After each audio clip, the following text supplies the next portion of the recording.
अब मेरा ख्याल तबीयत साफ हो गई है। होश हवास उड़ गए थे बिल्कुल है।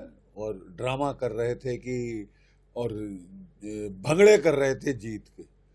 उससे जो इलाके में रेडियो एक्टिविटी रेडियो धर्मिता बढ़ जाती है, तो ज्यादा डांस ना करें। जिहाद, फसाद, कत्लो गारत, खूना खच्चर के सिवा ये कुछ सोचते ही नहीं। सर, पाकिस्तान ने बीएसएफ के उस जवान को जो भटक कर चले गए थे वापस देने का निर्णय ले लिया है, जिसे कल तक वो अपने यहाँ पहुंचा हुआ ही नहीं बताते थे। हाँ। ये देखिए, अब मेरा ख्याल तबीयत साफ हो गई है। होश हवास उड़ गए थे बिल्कुल है। और ड्रामा कर रहे थे कि और भंगड़े कर रहे थे जीत के। तो मैंने इनको नसीहत दी है कि भाई थोड़ा सा भंगड़ा इतना मत करो, क्योंकि अगर रेडियो एक्टिव हवा है ना तो तुमको असर पड़ेगा वहाँ पे बहुत। सुना है ना आपने कि वहाँ पे इस्लामाबाद और रावलपिंडी के बीच में जो सरगोदा जो अपनी इनकी एयरफील्ड थी चकलाला है, वहाँ पे कुछ गलती से या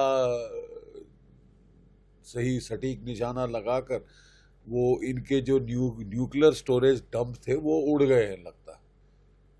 न्यूक्लियर स्टोरेज डंप में जो बॉम्ब, न्यूक्लियर बॉम्ब इन्होंने रखे थे भारत पे दागने के लिए, उनको निस्तनाबूत कर दिया गया है। तो उससे जो इलाके में रेडियो एक्टिविटी रेडियो धर्मिता बढ़ जाती है, तो ज़्यादा डांस ना करें, नहीं तो ज़्यादा जल्दी कैंसर होगा आपको। ठीक है। और मुझे खुशी है कि थोड़ी अकल आ रही है, शांति का सोच रहे हैं, नहीं तो सिवाय जिहाद, फसाद, कत्लो गारत, खूना खच्चर के सिवाय ये कुछ सोचते ही नहीं। अपने लोगों का सोचो, अपनी इकोनॉमी का सोचो। भट्टा बैठ गया है, भीख मिलती जाती है। गनीमत है कि $2 बिलियन आपको मिल गए, तो फौज को मत मत मत लगाने दो जाके, फट से वो खिलौने खरीद के आएंगे और गरीबों को कख नहीं मिलेगा। गरीबों को बेचारों को 2 रोज की रोटी नहीं मिल रही, उधर पर सारा फौज खा रही है इनका। तो जो $2 बिलियन आए हैं ना, वो इनकी फौज ना खा जाए। ये शहबाज शरीफ को उसका फर्ज है कि वो अपने लोगों को दे और अब फौज की ये जो है चमचागिरी बंद करे। ठीक है। मुझे बहुत खुशी है कि हमारा लड़का वापस आ गया।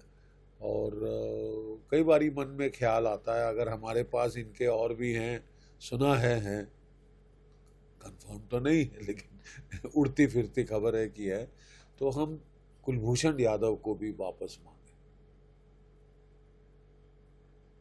We should exchange. अगर हमारे पास इनका प्रिजनर है कोई, तो या प्रिजनर्स हैं, तो वी शुड एक्सचेंज। अभी तक मैंने सुना तो नहीं है, लेकिन उड़ती फिरती लग रही है कि कोई पायलट शूट डाउन हुआ था कभी, और वो हमारे पास है, और एक नहीं ज़्यादा।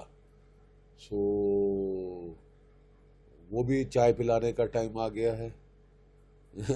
और अगर हम उसको कुलभूषण यादव के साथ एक्सचेंज कर लें तो बहुत अच्छा हो। तो बड़ी जीत होगी। बहुत बड़ी जीत है, बहुत बड़ी। प्रधानमंत्री ने आदमपुर एयरबेस पर जाकर क्या एक मैसेज दिया है खासकर? बहुत अच्छा सवाल। देखिए, सबसे पहले प्रधानमंत्री ने आदमपुर, जो कि हमारा मोस्ट इम्पॉर्टेंट बेस है वेस्टर्न सेक्टर में, वहाँ उसके ऊपर पाकिस्तान नाच नाच के कह रहा था कि हमने तो धज्जियाँ उड़ा दी, वहाँ पे जो S-400 मिसाइल लगे हैं उनके ऊपर खच्चे उड़ा दिए, कुछ नहीं बचा, वाह वाह वाह ये लोग कर रहे थे। और तभी प्रधानमंत्री जी वहाँ गए, C-130 प्लेन में लैंड किए वो, और बड़ा भारी जहाज़, मतलब दिखाने के लिए कि हमारी रनवे शनवे बिल्कुल ठीक है, सब कुछ ठीक है। और पीछे बड़ी शानदार तरीके में आकाश के अगेंस्ट वहाँ पे S-400 triumph surface to air missile, the crown jewels हैं जो हमारी एयरफोर्स के, आर्मी के, एयरफोर्स के, हमारे एयर डिफेंस के, जिन्होंने लाजवाब काम किया है, लाजवाब काम किया है। और कहा जा रहा है कि शायद हम और खरीदेंगे ये वाला। और हमारे आकाशिस ने बड़ा अच्छा काम किया है। MiG-29 कह रहे थे हमने मार दिया है, एक कोई कह रहा है, ये वो फालतू के जिसको बोलते हैं ना, लपेटे जाओ, हमारे बच्चे करते हैं ना कि कहानियां सुनाए जाओ, तो वही है। दिल को ख्याल अच्छा है गालिब, दिल बहलाने के लिए कि तुमने एयरफोर्स की ये किया वो किया, लेकिन सबने सुन लिया है। उस ऑस्ट्रियन है वो एक्सपर्ट, टॉम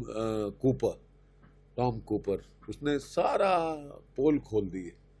उसने बताया है कि किस तरह इंडियन एयरफोर्स ने इनके तो धजिया उड़ा दी। 11 बेस हिट किए, न्यूक्लियर स्टोरेज साइट को हिट किया, और ये कख नहीं कर पाए। That is the important thing. That means वो कह रहा है कि क्लियरली भारत जीत गया है। बस हमारा यही था प्रधानमंत्री जी से कि प्रधानमंत्री जी ये दिल मांगे मोर बना रहा, 2-3 दिन और रगड़ दीजिए, ताकि मतलब अगले 10 साल, 15 साल, 20 साल के लिए शांति हो जाए। ठीक है, ये दिल मांगे मोर, ये दिल मांगे मोर। लेकिन ठीक है, अगर शांति की तरफ समझ आ गई है बात और शांति की तरफ जा रहा है, खूना खच्चर बंद होगा, रक्त रसाव बंद होगा, तो अकलमंदी की बात। क्या शहबाज शरीफ भी ऐसे अपने एयरबेस पे जाके दिखा सकते हैं? शहबाज शरीफ तो बेचारे अस्पताल में थे जब उनकी पार्लियामेंट में ही उनकी खिल्ली उड़ी कि कहाँ है गीदड़ है ये, कि एक लश्कर हो शेरों का लेकिन उसका सरदार गीदड़ हो तो वो सारे गीदड़ की तरह काम करेंगे। गीदड़ की तरह तो काम किया है, ठीक है। अब वो बेचारे शर्मा के बाहर तो निकल आए और फिर उन्होंने एक स्पीच दी, thank you America, thank you Saudi Arabia, thank you China, thank you Turkey, thank you पता नहीं, थैंक यू सोमालिया को भी थैंक यू कहा है? और मतलब इनकी तो दिमागी हालत, बैलेंस मतलब हिल गया था। संतुलन, जो दिमागी संतुलन है इनके लीडरों का, सोमालिया, उसको भी ये थैंक यू कह रहे थे कि थैंक यू सोमालिया। और ये why did you start it?